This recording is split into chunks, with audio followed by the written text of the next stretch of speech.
Guys, good morning everyone. आशा करती हूँ आप सभी ठीक होंगे। तो चलिए आज हम पढ़ने वाले हैं 9th चैप्टर है व्यापारी, राज्य और तीर्थयात्री। ठीक है, तो देखिए व्यापार और व्यापारियों के बारे में जानकारी। सबसे पहले लिखा है दक्षिण भारत सोना, मसाले, काली मिर्च और कीमती पत्थरों के लिए फेमस था।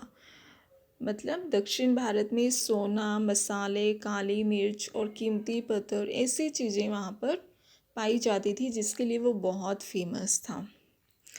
काली मिर्च की जो रोमन एम्पायर्स में इतनी मांग थी कि इसे काले सोने के नाम से काली मिर्च को काले सोने के नाम से बुलाया जाता था, कहा जाता था। मतलब क्योंकि रोमन एम्पायर्स में बहुत ज़्यादा मांग थी और यहाँ से जो है इंडिया से मोस्टली वो जो है काली मिर्च का ही निर्यात किया जाता था। ठीक है, व्यापारी इन सामानों को समुद्री जहाज़ों और सड़कों के रास्ते से रोम तक पहुँचाते थे। ठीक है, तो जैसे ही रोमन एम्पायर्स ने मतलब इंडिया से व्यापार करना शुरू किया, फिर गुलाम बना लिया इंडिया को, इसी तरह से। और ठीक है, उसके बाद है दक्षिण भारत में ऐसे अनेक रोमन सोने के सिक्के मिले हैं। रोमन सोने के सिक्के क्यों मिले हैं? क्योंकि वो लोग क्या करते थे, यहाँ से काली मिर्च ले जाया करते थे और अपने सोने के सिक्के के बदले मतलब वो काली मिर्च ले जाते थे। ठीक है, तो इसलिए रोमन सोने के सिक्के जो हैं साउथ इंडिया में मिले हैं। रोम में व्यापार चल रहा था। व्यापारियों ने कई समुद्री रास्ते खोज निकाले। तो इनमें से कुछ समुद्र के किनारे चलते, कुछ अरब सागर की ओर से जाते, कुछ बंगाल की खाड़ी की ओर से जाते। मतलब बहुत सारे रास्ते उन्होंने निकाल लिए समुद्र से, तो वहाँ से वो व्यापार करते थे। तो अफ्रीका या फिर जो अरब के पूर्वी तट से इस उपमहाद्वीप के पश्चिमी तट पर पहुंचना चाहते थे। ठीक है, तो दक्षिण पश्चिमी मानसून के साथ चलना पसंद करते थे।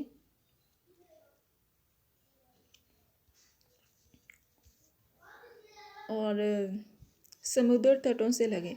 अब ये जो दक्षिण पश्चिम मानसून के साथ क्यों चलना पसंद करते थे? क्योंकि जो दक्षिण पश्चिम की मानसून में जो हवा चलती है, वो जो हवा चलती है वो उसी रास्ते को चलती है जिस रास्ते को वो आना चाहते थे। अब क्योंकि वो इंडिया की ओर आना चाहते थे तो उस रास्ते को हवा चलती थी होगी। ठीक है, और समुद्र में जो नाव है वो इजीली आगे बढ़ जाती है, क्योंकि अगर ऑपोजिट एयर जाती है तो जो नाव है वो आगे नहीं जा पाती है, उसे मतलब आने जाने में प्रॉब्लम होती है। ठीक है, उसके बाद राज्य इस उपमहाद्वीप के दक्षिणी भाग में बड़ा तटीय प्रदेश है और इसमें बहुत से पहाड़, पठार और नदी के मैदान हैं। नदियों के मैदानी इलाकों में जो कावेरी का मैदान है, कावेरी नदी का जो मैदान है वो सबसे ज़्यादा उपजाऊ है।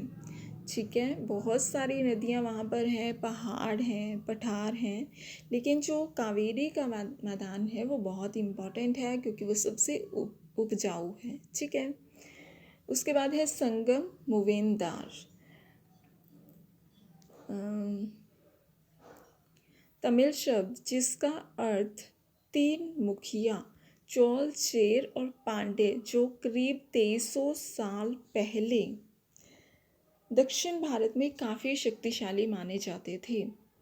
तमिल शब्द हैं जिनका अर्थ तीन मुखिया है, चोल, चेर और पांडे, जो कि 2300 साल पहले दक्षिण भारत में बहुत ही पावरफुल माने जाते थे कि ये जो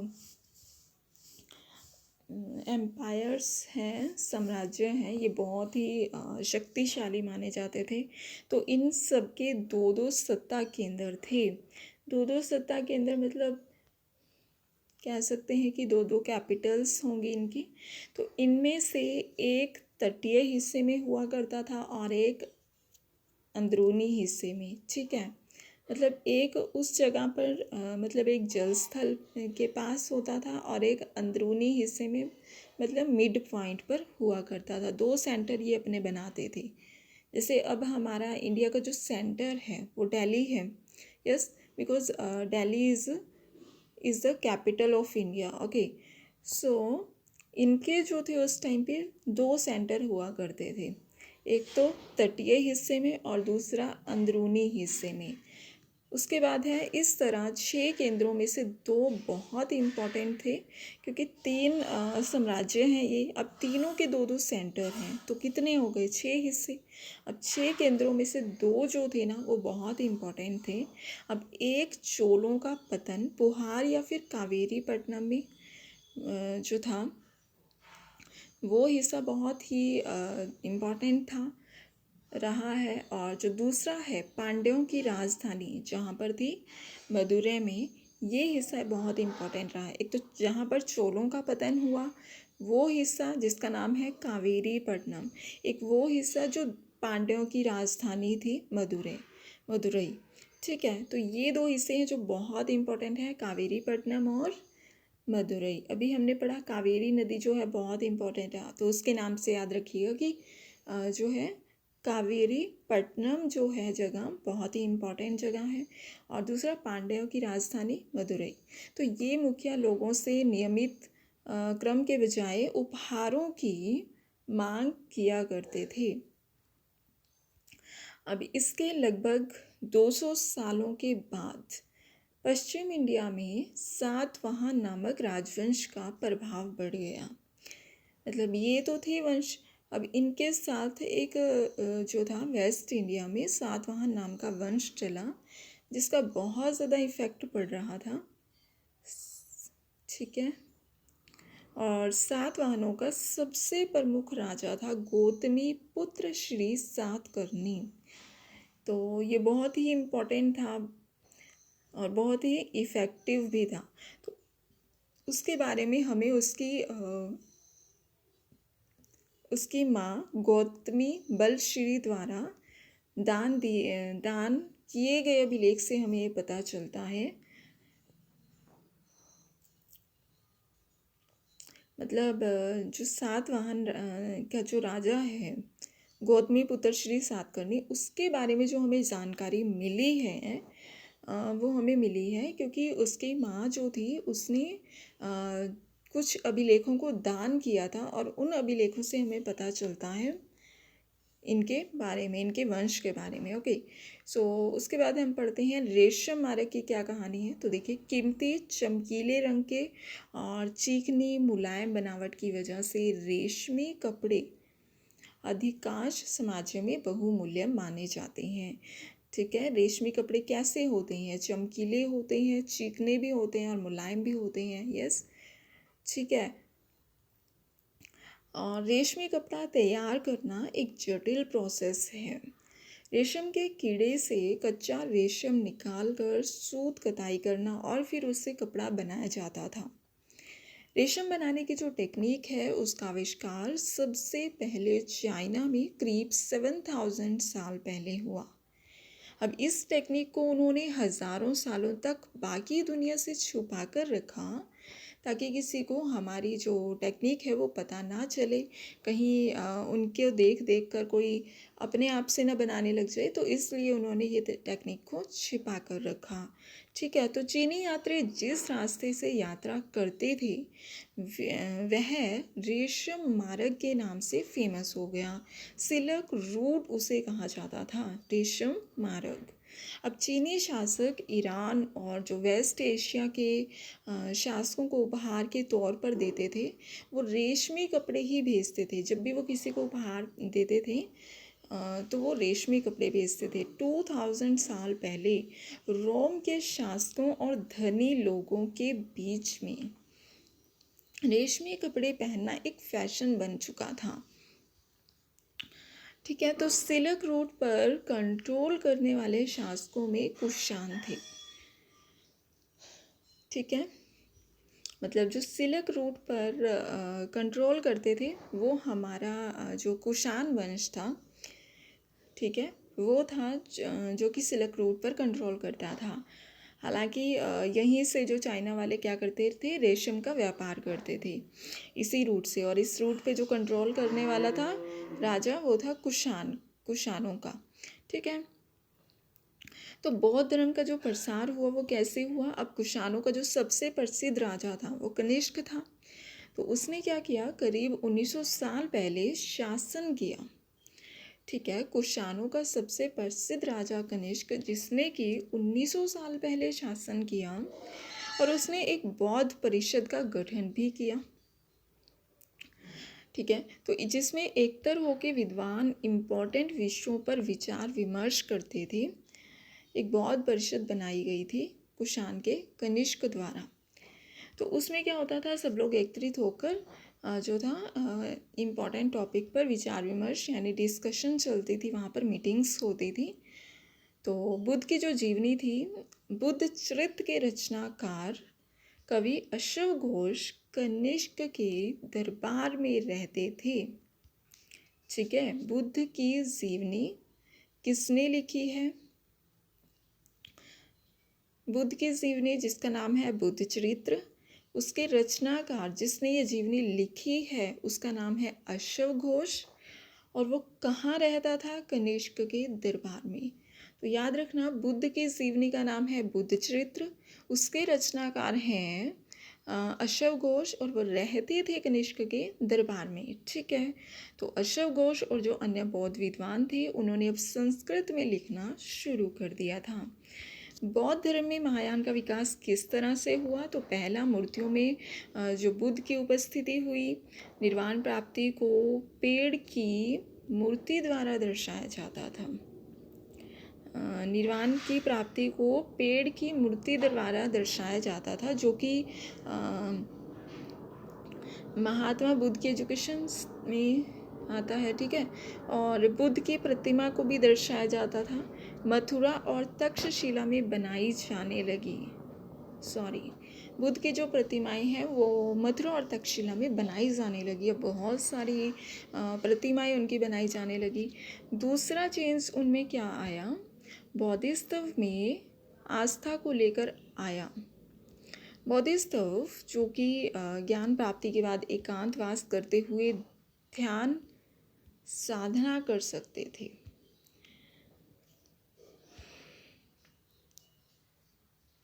तो इन्होंने लिखा है कि महायान का विकास कैसे हुआ बौद्ध धर्म में। एक बार फिर से पढ़ते हैं। सबसे पहले तो मूर्तियों में बुद्ध की उपस्थिति होने लगी। दूसरा, जब भी निर्वाण प्राप्ति को शो करते थे तो पेड़ की मूर्ति से दर्शाया जाता था। और तीसरा, बुद्ध की प्रतिमाएं मथुरा और तक्षशिला में बनाई जाने लगी।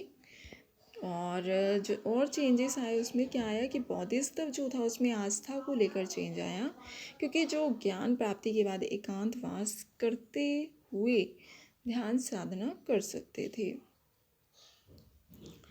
ठीक है, लेकिन वे लोगों को शिक्षा देने और मदद करने के लिए सांसारिक परिवेश में ही रहना ठीक समझने लगे। सांसारिक परिवेश में ही रहना ठीक समझने लगे मतलब कि वो नहीं चाहते थे कि वो घर से बाहर साधु या संत बनकर वो जो है एजुकेशन दें, मतलब विचार सुनाएं अपने। ठीक है, उन्होंने जो महात्मा बुद्ध का ये रूल नहीं अपनाया। उसकी जगह उन्होंने क्या कहा कि सांसारिक परिवेश में ही रहकर वो जो है मतलब लोगों की मदद करेंगे, उन्हें एजुकेशंस देंगे। ओके, तो बौद्ध धर्म जो था पूरी मध्य एशिया में फैल गया। चाइना, कोरिया, जापान तक ही फैल चुका था बौद्ध धर्म। और दक्षिण पूर्व की ओर अगर हम देखें तो श्रीलंका, म्यांमार, थाईलैंड और इंडोनेशिया तक फैल गया। ठीक है, तो मध्य एशिया में चाइना, कोरिया, जापान तक, और फिर सदर्न जो ईस्ट एरिया है यहाँ पर Sri Lanka, Myanmar, Thailand and Indonesia तक ये फैल गया। उसके बाद देखिए तीर्थ यात्री इंडिया की यात्रा पर आया जो चीनी बौद्ध यात्री है, चीनी बौद्ध तीर्थयात्री जिसका नाम था फाशियन। ये बौद्ध धर्म से बिलोंग करता था, चाइना से आया था, जिसका नाम है फाशियन। काफ़ी फेमस था ये। तो 1600 साल पहले ये आया। हवेन त्सांग 1400 साल पहले इंडिया में आया और उसके बाद इत्सिंग 50 साल पहले इंडिया में आया। तो देखिए तीर्थयात्री जो इंडिया में आए वो कौन कौन थे। सबसे पहले फाशियन आया है 1600 साल पहले, और तीनों जो हैं, नहीं, चाइना से हैं, यस, चाइना के तीर्थयात्री हैं ये तीनों। ठीक है, फाशियन भी आया है जो कि 1600 साल पहले सबसे पहले आया। उसके बाद 1400 साल पहले हवेन त्सांग आया, फिर 50 साल पहले इत्सिंग आया। ओके, तीनों चाइना के यात्री हैं जो कि इंडिया में आए थे।